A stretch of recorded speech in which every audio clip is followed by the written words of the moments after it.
COVID ini, everybody understand bahwa tidak banyak yang kita bisa lakukan kalau berhubungan dengan nature. Itu sebabnya kita mesti adjust accordingly the business, bahwa ini bukan yang pertama, bisa terjadi terus. Termasuk di dalamnya adalah COVID ini. Jadi kalau Anda pertanyaan tadi yang sama, kalau COVID ini terjadi next 10 year berapa? Secara matematik 9,56%. Tapi bisa terjadi tahun depan lagi, karena dunia sudah connected, dan segala macam perubahan ekosistem, baik global warming, baik everything, mengubah juga bukan hanya makrokosmos, tapi juga mikro dan nanokosmos, yang kita tidak bisa tahu. Dengan pengalaman COVID-19 ini, kita sekarang aware bahwa kita tidak bisa hidup di dalam matematik lama. Jadi banyak hal yang kita mesti belajar, kita sekarang harus mengikuti matematik cara baru. Nah, akibatnya apa? Ini, kalau kita tahu risk dengan cara yang lama itu, makanya kita mesti punya, akibatnya kita punya asumsi. Asumsi kita bisa accurately compute. Banyak orang bilang, cuman satu ahli bilang bisa memprediksi Cina 80.000 dan yang meninggal 3.000, semua rasa dia bisa bikin yang lain. Ya, padahal datanya tidak komplit. Akibatnya dicoba dicari-cari di seluruh company dan semua gagal. Hanya satu benar di Cina, tidak berasumsi yang lain bisa juga. Kemudian juga it can mislead people, create a false sense of safety. Dibilang, wah ini kayak di New Orleans itu, baru dibangun bangunan atau bendungan, tapi ternyata juga jebol. Termasuk juga hal yang lain. Jadi kita melihat sekarang hitungan matematik bisa, tapi kita tidak bisa tahu what is going on outside. Dan yang ketiga, yang lead several problem kalau kita thinking dengan cara-cara mathematician seperti itu, limit our imagination and ability to consider bigger disaster. Karena kalau ini terjadi gimana? Itu sebabnya banyak pemikir yang lain selain mathematician, kalau COVID bisa terjadi tahun 2020 seperti ini, kita belum tahu sampai berapa besar.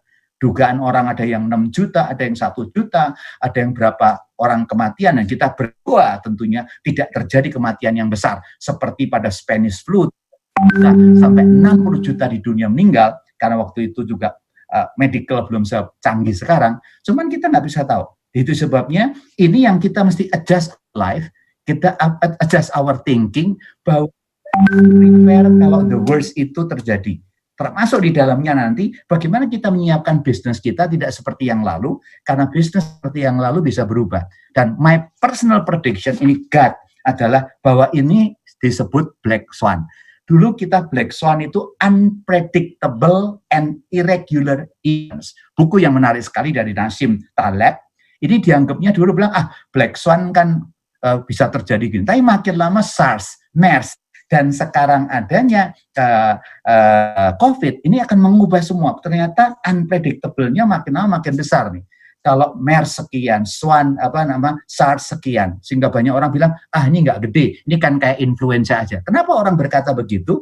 Karena melihat yang lama. Tapi ternyata kita ketemu dengan another black swan sekarang, COVID-19, yang kita berdoa tidak seperti Spanish flu, tapi kita sekarang seluruh dunia berhenti di rumah, kita di rumah, yang di Jakarta mulai besok harus stay di rumah, yang tidak pernah kita pikirin what is going on.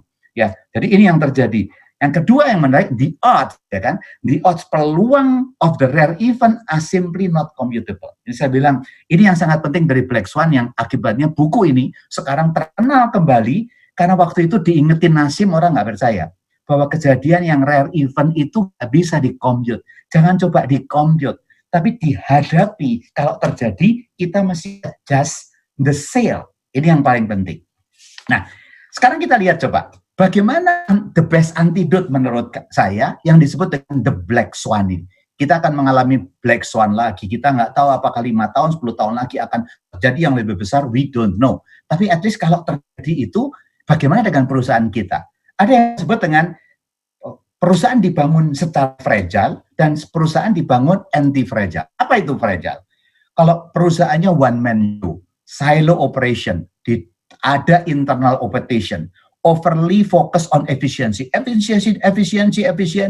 segala sesuatu diatur efisiensi, just in time, satu lokasi, kemudian supaya single supplier, karena very efficient, semua efisien. Ini begitu ada black swan, itu semua rusak. wrong pricing strategy. Wah, untuk meningkatkan market dengan diskon, dengan dynamic pricing yang dia pikir semua orang tidak mungkin seperti apa. Tapi dengan adanya Black Swan, yang dia pikir semua pricing strategi kita adalah berdasarkan C3C, misalkan customer, company, dan competitor. Tapi ada hal yang di luar yang sekarang itu adalah calamity. Kalau ada calamity seperti ini, the whole pricing strategi kita collapse. Dan kita tidak pernah berpikir, bagaimana pricing strategi kalau terjadi lockdown seperti ini? Nobody knows. Dan itu yang kita mesti belajar banyak. Yang keenam, fragile itu short term. Everybody take short term, 3 bulan, 2 bulan. Yang ketujuh yang sudah sering dikatakan adalah highly leverage. Ya, wah debt lah, utang itu paling bagus. Kalau perusahaan nggak banyak utang, berarti manajemennya bodoh. Karena equity adalah cost of capital yang paling mahal. Itu waktu saya belajar di Fakultas Ekonomi UI, Accounting 101 atau Financial 101. Itu yang diomongkan, cost equity adalah paling besar. Tapi kondisi sekarang adalah begitu Anda banyak debt, problem nanti kita lihat. Kemudian juga kita bangga sekali kalau kita punya view customer. Ya, 20% customer bisa mempunyai 80% sales. Jadi ini semua bagus sekali. Kayak terjadi Foxconn dengan iPhone. Jadi dia cuma 20 customer aja bagus 80%. Sekarang dengan adanya Black Swan kita mesti rethink lagi. Kemudian cash tight. Kalau bisa ya jangan banyak cash lah. Cash secukupnya aja 2-3 bulan saja, yang lain kita puterin. Kemudian view supply chain. Kalau bisa jangan banyak-banyak supply chain, 1-2 aja tapi efisien kita menghasilkan. Nah, tanpa sadar dengan kondisi Black Swan, ini semua yang kita bangun itu fragile. Bisnis yang kita bangun dengan 10 prinsipal ini sangat fragile. Dan bagaimana anti fragile? Ya, kalau kita lihat dari dulu, ini adalah opposite. Dari one man show ke team player. Silo, sinergi among value chain. Dari internal competition, teamwork. Kemudian overly focus, kita dari dulu ingat ya, penting balance antara efisiensi dan efektif. Dari dulu diajari balance. Tapi sekarang dunia di-drive ke arah efisiensi, the best, the low cost producers. Ya, Michael Porter bilang the low cost producer. Kita lupa ada blue ocean strategy, bukan the cost producer yang paling bagus, tapi new things, yang blue ocean, bukan the red ocean. Yang kelima kita belajar lagi dynamic pricing. Pricingnya kayak gimana dynamic. Kemudian dari short term ke medium, kemudian leverage. Coba sekarang udah belajar lagi dari 101 sebetulnya paling bagus adalah low sampai moderate average, nggak bisa di atas industry average. Jadi kalau di atas any average ternyata problem.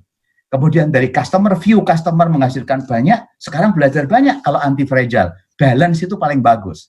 Kemudian dari cash tight, kita makin yakin bahwa cash is Caesar principle, apalagi 12 month of operation, MOOP itu. Jadi cash sekarang sih. Kemudian yang ke-10, diverse supply chain, jangan hanya satu. Ya, 3 yang pertama itulah soft side of the organization, 7 adalah hard side. Dulu yang anti-fragile diketawain, orang yang memakai anti-fragile dianggapnya konservatif. Contoh saya katakan, kayak di Astra. Di shareholders kita nggak suka akan debt tinggi. Kalau debt tinggi dia bilang, enggak, kita jangan debt. Percayalah, debt itu nggak bagus dan banyak kamu debt. Tapi setiap kali ditanya sama orang diketawain, kenapa kamu kenapa kamu nggak pakai debt, kenapa pakai equity? Nah, begitu ada problem seperti ini semua masalah. Kayak saya waktu di properti bilang jangan pakai debt lah, kita pakai equity untuk menara Astra. Akibatnya sekarang yang punya debt banyak menderita. Jadi harga sahamnya di Anda lihat di Jakarta Stock Exchange dari ratusan tinggal 90 dan 1 digit di bawah. Kenapa? Karena mereka berpikir kondisinya bagus terus sehingga kalau ada apa-apa tidak apa-apa. Kejadian tahun 97 mengajari kepada kita bahwa anti-fragile itu kuat. Ya, anti-fragile itu strong dibandingkan dengan fragile.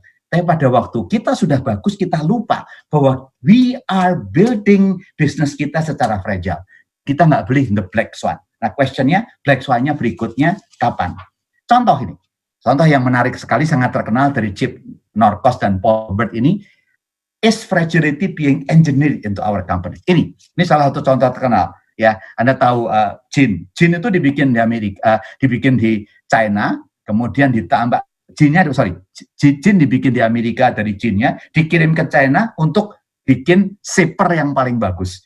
Jadi dibolak-balik hanya untuk tambah shaper karena paling efisien itu bolak-balik. Dalam keadaan normal 12 hari oke. Cuman sekarang begitu ada masalah itu collapse.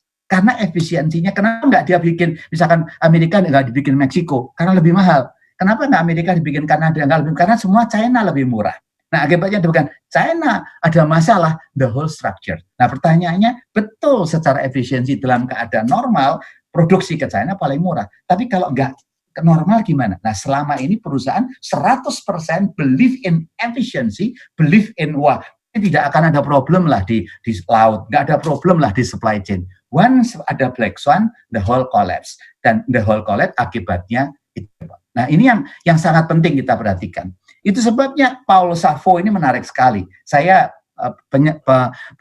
anggota dari Singularity University, saya sarankan Anda yang belum pernah ikut, itu menarik sekali seminar-seminarnya. Kami dari Astra, saya sudah 3 kali belajar di sana, pagi, siang, sore, the future of work, the future automotive, the future of medical. Dia tinker tingkat dunia, dan itu gratis. Jadi Anda bisa ngikutin seminarnya semua gratis, kecuali kalau pengen belajar mahal ya bisa belajar di sana. Tapi itu kita lakukan. Tapi ini menarik sekali profesor ini, bahwa human nature itu apa? Ternyata hardwired untuk membenci atau tidak menyukai uncertainty. Kita tuh nggak senang uncertainty. Kita senang change. Wah, kalau kita change. Kalau kita banyak motivator ya change. Kalau kamu nggak change, kamu nggak bisa. Tapi kenyataannya kita nggak suka change, nggak suka uncertainty. Kalau terjadi uncertainty, kita punya 2 hal itu. Either dismiss, ya, apakah kita menyingkirkan faktor eksternal, outliers itu, atau to attempt to turn them into certainty. Jadi kadang-kadang kita senang change, tapi kalau ada change gini kita nggak suka. Kenapa yang terjadi? Kayak tadi, kalau kita value chain-nya berubah, bisnis Anda dari China saja, karena paling murah semua sekarang kan China sana. Kalau ditanya, kenapa nggak ke yang lain? Ya karena ini yang paling bagus. Kalau terjadi kayak gini gimana? Alah, kejadiannya sulal. Jangan digede-gedein lah. Itu kan kejadian cuma sekali. Tapi kalau kita lupa kejadian itu sekali, seluruh bangunan bisnis bisa habis runtuh gara-gara sekali itu. Tapi memang banyak orang nggak suka berpikir bahwa kalau terjadi lagi bagaimana? Risk-nya nggak pernah terpikir. Akibatnya terjadilah seperti ini. Kembali, COVID-19 nggak pernah kita alami. Jadi sekarang belajar begini, the next-nya yang saya harapkan, yuk kita belajar bersama-sama bahwa semuanya bisa kita rubah. Ini poin penting. Nah sekarang bagaimana kita impact itu dan predicting di announce-nya kayak gimana? Saya tentunya memakai buku saya, dari Lead to Bless. Bagaimana kita, sekarang saya batasin adalah, bagaimana kita bicara soal vertikal dan horizontal kita, neraca dan laba rugi. Dan sebetulnya banyak impact-nya ini 10C kita. 10C, jadi Anda dari pengelola. Tapi saya nggak membahas itu. Hari ini saya mau fokus kepada financial. Strategi financial, saya tinggalkan strategi-strategi yang lain dulu, karena ini yang paling senang Anda dengar. Dan saya akan ngasih framework supaya framework ini berpikir. Sekali, jangan memakai framework saya. Hanya pola pikir saja yang paling penting. Karena everyone can coba adjust to your situation, to your business. Saya hanya berikan pandangan, memberikan cara-cara, karena saya pemikir dan penulis, supaya memberikan sesuatu yang mudah. Bukan untuk pakai template-nya dipakai, karena mungkin belum cocok dengan Anda. Tapi saya mau fokus kepada ini saja. Nah, ini adalah ada 10 C-nya. Seperti saya bilang, saya akan fokus kedua, yaitu capital dan commercial. Masih banyak.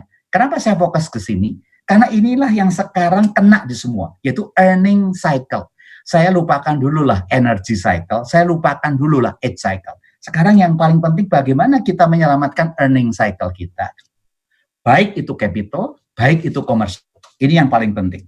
Itu sebabnya saya mau mulai fokus dengan know your strength di 3 hal ini. Karena ini di end of the day, strategi marketing, strategi production, strategi apa, hasil akhirnya reflect di income statement, balance sheet, dan cash flow statement.